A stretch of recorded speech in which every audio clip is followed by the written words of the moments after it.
nakikita ko din sa Kongreso na hindi natin tinatalakay ang mga sin taxes o ang mga taxes na sinasabi ng lahat ng mga eksperto ang pinakaunang dapat patawan dahil may mga malalaking kumpanya na maaapektuhan sa mga buwis na ito at ang hindi nga napapansin sa ating traditional media ay ang control ng mga malalaking kumpanya sa agenda sa Kongreso.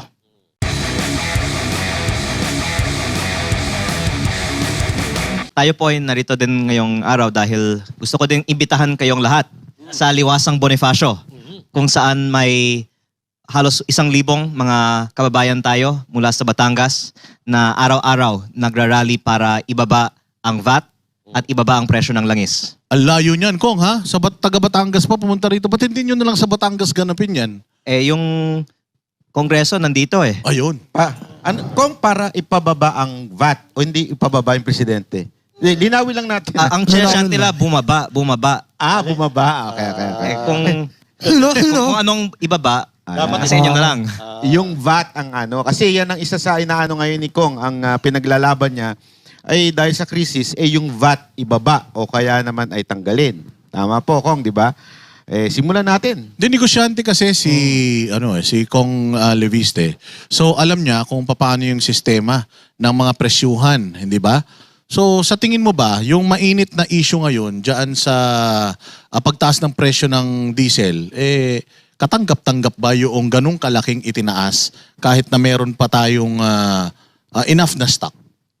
Well, first of all, by the way, thank you for having me kasi maraming tayong tatalakayin tungkol sa ekonomiya, pati na rin yung mga flood control questions from before. At bago natin pasukin ang mas malalim na diskusyon sa ekonomiya, gusto ko ding sabihin na nalulungkot ako na medyo natakpan na ang flood control issue. At sana in this episode, we will continue to keep alive the discussion. That's also one of the reasons why initially ayaw kong mag-participate sa mga hearings sa Kongreso tungkol sa kung ano-ano dahil nakikita ko na nagbe-benefit yung mga nasangkot sa flood control issues sa pag-divert na ng attention sa usapin ng ekonomiya at ayaw kong maging complicit naman dyan. Pero kung meron tayong episode ngayon, we can talk about the economy and then we can talk about flood control. Alright. But on the VAT, I just think that it's evil that instead of collecting taxes from the big corporations, which is really what the fuel excise tax, which is now being suspended, is for, we're instead collecting taxes from ordinary Filipinos. Kasi ang VAT ay binabayaran ng lahat. At ang Pilipinas ang may pinakamataas na pagtaas ng presyo ng langis among our nearby ASEAN countries. Kaya hindi po maaaring sabihin na ito po ay global crisis at hindi kasalanan ng pamahalaan. Kaya mas mataas pa ang binabayaran natin dahil tayo nga may pinakamataas na VAT sa Southeast Asia na hindi pa isinususpende ng pamahalaan. At ang DOF ay nagsasabi na pinag-aaralan pa nila ang pagsuspende ng VAT sa petroleum products. Kaya sana hindi magiging futile ang mga rally o ang mga pangangampanya ng ating mga kababayan para ibaba ito dahil bukas pa sa posibilidad na ibaba ang VAT ang ating pamahalaan at pag mas dumami pa ang ating mga kababayan na nananawagan para dito, then sa tingin ko magre-react ang ating gobyerno.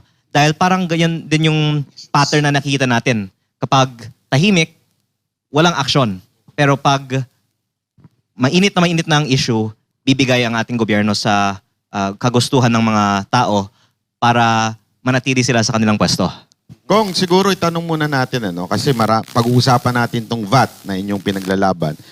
Marami kasi nagsasabi ng mga kababayan natin, lalo na yung mga ordinaryong Pilipino, na di naman kami nagbabayad ng tax. Di naman kami apektado dyan sa VAT. Kayo, ipaliwanag nyo sa ating mga kababayan kung saan ba kinukuha yung VAT, paano ba tayo nakakaltasan ng VAT nang hindi natin napapansin?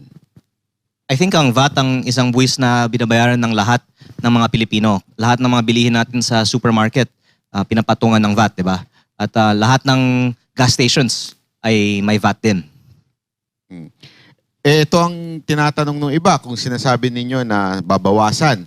Saan naman magkakaroon ng source ang gobyerno para sa pondo para pagsilbi sa taong bayan? Siyempre, pag binawasan mo kita ng gobyerno, maaaring maapektuhan yung mga ospital o di kaya naman yung Programa. Programa ng gobyerno sa schools. Kasi tandaan natin, doon din kinukuha yan eh. Paano magiging solusyon kung sakaling ibaba o tanggalin ng VAT? Thank you for that question. If I can answer in detail, ang 2026 national budget ay nasa 6.7 trillion pesos. At ang sinasabing mababawas sa tax collections ngayong 2026 kung tatanggalin yung VAT sa petroleum o kung ibaba ang VAT from 12 to 10%, ay sabihin po natin for the sake of argument, 250 billion pesos. Yan po ay wala pang 4% ng ating 2026 budget.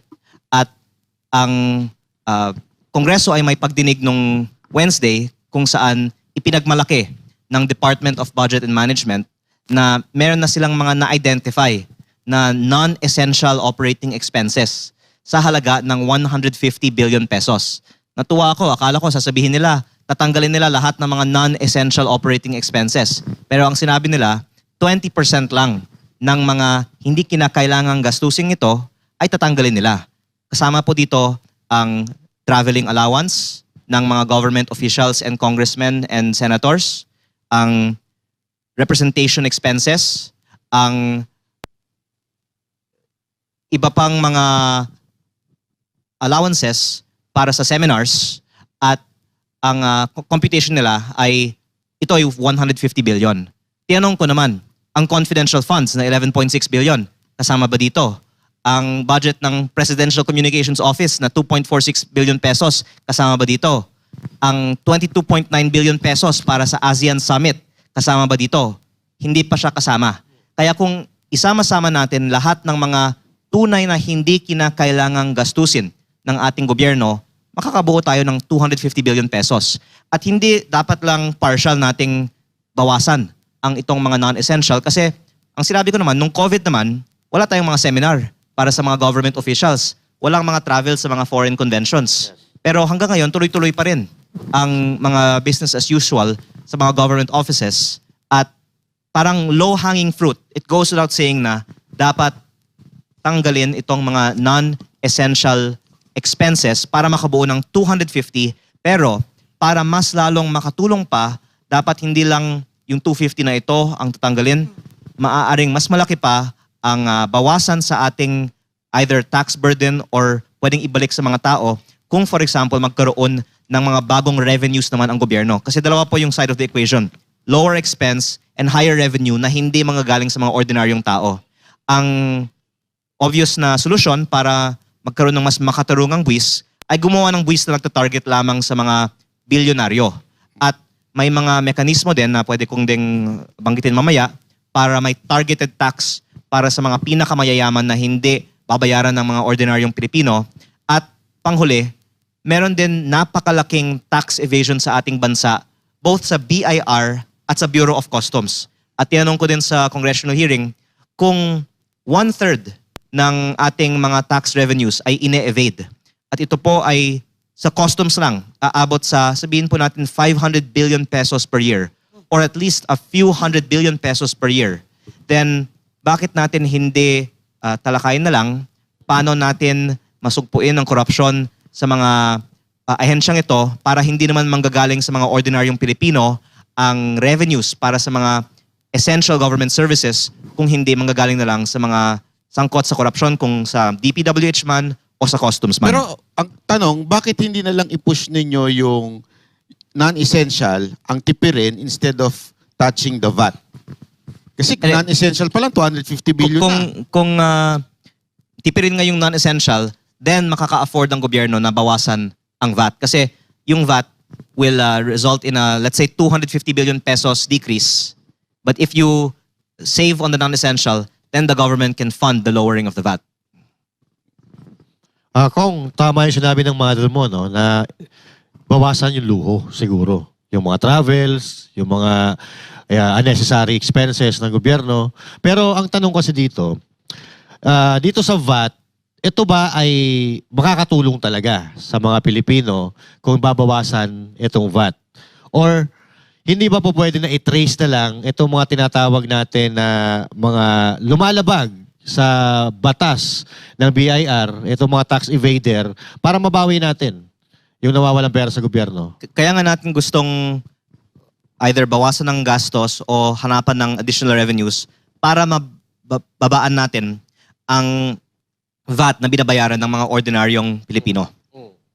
Hindi ba po pwedeng hanapin natin or i-trace natin kung sino itong mga tax evader? Like nung panahon ni Pangulong Duterte, di ba? Yung mga malalaking negosyante, pinagbayad niya. Binawi niya yung pera na hindi binabayad. So, hindi ba natin pwedeng gawin ngayon yun?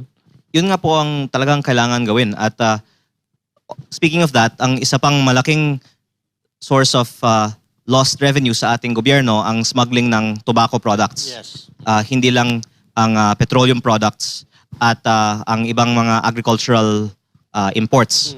At ang isang magandang naging resulta ng mga tax reforms nung previous administration ay ang pagdagdag ng buwis sa tobacco, sin tax. At nakikita ko din sa Kongreso na hindi natin tinatalakay ang mga sin taxes o ang mga taxes na sinasabi ng lahat ng mga eksperto ang pinakaunang dapat patawan dahil may mga malalaking kumpanya na maaapektuhan sa mga buwis na ito at ang hindi nga napapansin sa ating traditional media ay ang control ng mga malalaking kumpanya sa agenda sa Kongreso. Ano po ang importante? Ngayon kasi nagbibigay ng ayuda yung gobyerno pero hindi lahat nabibigyan So, kung mabawasan natin ang tax, so pwede ba pagsabayin yan? Bawasan yung VAT and then at the same time may bibigay ng ayuda? Kaya ko po nabanggit na baka hindi lang 250 billion ang dapat nating ma-generate in savings dahil para babaan ng VAT, kailangan mag-generate ng savings. Pero para dagdagan din ang ayuda sa mga affected sectors, then kailangan ng additional revenues pa galing sa mga buwis na hindi babayaran ng mga ordinaryong Pilipino. At ang offer kasi ng gobyerno so far ay 5,000 para sa mga PUV drivers kasama ng mga tricycle drivers. Pero so far, maraming mga tricycle drivers sa buong bansa hindi pa nakatanggap nito. At ang farmers and fishermen daw, 4.1 million of them, ay mabibigyan ng 2,325 pesos. At nakakalungkot nga na ipinagmamalaki ng ating gobyerno na magbibigay pa sila ng 2,325. Wala pong basihan sa pangangailangan ng mga pamilya nila ang halagang yan. Yan lang ang na-afford ng gobyerno base sa ating budget. Pero kung madagdagan natin pa ang revenues from progressive taxes, then makaka-afford ang ating gobyerno ng mas malaki pang tulong para sa mga targeted sectors. Pero ako po ay medyo cynical din sa ayuda ng ating gobyerno ngayon dahil ang nakikita natin pag nakakausap natin ng mga tao sa ground, maraming mga hindi nabibigyan. At yung mga malapit lang sa mga political leaders ang madalas nabibigyan at ito po ay nagiging isang paraan para maka-exercise ng political control sa iba't ibang mga lugar at system of patronage ang ating gobyerno. At ang lumalabas nga yan ang naging isa sa mga flagship programs ng ating administrasyon ngayon na sana tigilan at buksan naman ang discussions for more tax breaks instead of more ayuda. Sa tigilan yung pagnanakaw, no? Yung number one. Opo, pero ang paggamit ng ayuda as a means to control the political situation ay parang din pagnanakaw. Kasi ang ayuda ay dapat gagamitin para sa tao, hindi para sa political agenda ng mga politiko. Parang na rin sila nagnakaw ng pera ng bayan para pakinabangan ng sarili nilang interes. Kung diretsong tanong, no? Pwede mo bang pangalanan sino yung humaharang dito? Kasi obviously, sangayon ako, talagang tanggalin na yung VAT na yan. Talagang perwisyo yan. Itong si Batman, talagang yan ang perwisyo Pero dapat mabilis pa sa 4:00 yan. Dapat nung tumaas agad ang gasolina, talagang tinanggal agad-agad dyan. So definitely, may humaharang dyan. Sino may influence? Sino ang ayaw matuloy ang VAT na yan? Baka pwede mo ng pangalanan, diretsuhin natin. Okay. Ang aking panukalang batas para ibaba ang VAT last year ay sinuportahan ng karamihan ng mga miyembro ng Committee on Ways and Means. Pero ayaw ng committee i-schedule yung botohan nito hanggat hindi maaprubahan ng Department of Finance. At ang Department of Finance ay nag-submit ng position paper tutol sa pagbaba ng VAT at ang position paper na ito ay pinirmahan ni Secretary Ralph Recto. So sa madaling salita, si Batman, tsaka yung mga tao niya ang talagang pumipigil nito. Walang personalan, matter of fact diretso lang. Oo. Hindi pinagbotohan pa ng Kongreso ang pagbaba ng VAT dahil sa position paper ng Department of Finance na pinirmahan ni Secretary Ralph Recto. Ito bang committee nila Redon? Saan kaya to? Sangayon kaya sila dito sa... Alam nyo, kaya gusto kong pagbotohan na ito sa Kongreso kasi walang congressman na on the record umaamin na ayaw nilang ibaba ang VAT. At I think kung malaman ng lahat ng mga constituents nila na may ganitong panukalang batas, kahit anong position paper ng Department of Finance, I think the people's will should prevail to lower the VAT. Pero sa tingin ninyo, kung sakali lang na matanggal nga tong VAT, mababawas kaya to sa presyo ng gasolina? Kasi ako duda rin dito dahil humingi ng emergency powers tong presidente. Pero wala namang nangyari, di ba? Nag-grant naman yung emergency powers. So baka ito, sinasabi nila wala din silang control sa presyo ng langis. Kahit alisin nila yung VAT, baka mamaya magbabawas lang sila ng piso, utang na loob pa natin. Actually, totoo yan. Lalo na when it comes to the fuel excise tax. Kasi ang fuel excise tax ay binabayaran ng mga malalaking kumpanya at depende na lang sa kanila kung i-pass on ito sa mga consumers. Pero yung VAT naman, binabayaran natin sa ating mga resibo. Nakikita natin yung porsyento ng VAT. Kaya siguro yan ay mas makaka-translate into savings. Baka itataas lang nila yung presyo kung kunwari ng mas mataas, tapos aalisin yung VAT. Pero ang suma total, parang yung sale. Di ba? Minsan, itataas lang nila yung presyo, kunwari isi-sale ng 20%. Pero ang total niyan, kasi hindi natin kontrolado itong mga, parang may kuntsabahan parang may monopoly. Yun nga din yung lumalabas na isang possibility na may collusion ang mga gas companies sa kanilang mga presyo. Pero ang isang textbook solution dyan ay gumawa ka na lang ng gasolinahan at magbigay ka ng mas mababang presyo. Pumasok ka na lang sa gas station. Pangarap ko yun Comment na lang ako. Kasi nakapanood ko yung mga hearing mo. 2% lang yung mabawas. Kaya gusto ko sanang gumawa ng mas malaki pang savings sa ating national budget o mas malaking karagdagang revenues. Kasi kahit kung 10% ng VAT natin, mataas pa yan kumpara sa ibang mga bansa. May mga OFW nga nagko-comment tungkol sa VAT sa kanilang mga places right now. And may ibang mga bansa, 5%, 6%. Kaya mas maganda kung mas malaki ang matitipid natin para mas ibaba pa ang VAT. Kaya nga, nagulat na ako bakit 2% lang. Bakit hindi mo ka ginawa? Yung 10 nga, ayaw nilang aprubahan Lalo na kung mas Sino bababa ba pa. yung mga hayop na congressman na? Baka may kumapangalanan. Ganito po kasi, Baka pwede mong pagsabihan yung Baka mga kuya busy mo- sa impeachment. Araw-araw impeachment nyo Pero yung mga kasamahan mo, ayusin yung VAT. No? actually napansin ko, ngayong Lunes, meron kami ulit pagdinig tungkol sa oil crisis. Tapos sa Miyerkules at sa Huwebes meron din. 3 araw, pinilit na may hearing next week kasi sa Martes, may hearing naman tungkol sa impeachment. Kaya parang pinalabas nila na hindi lang impeachment ang ginagawa namin sa Kongreso kasi may mga hearing naman tayo tungkol sa oil crisis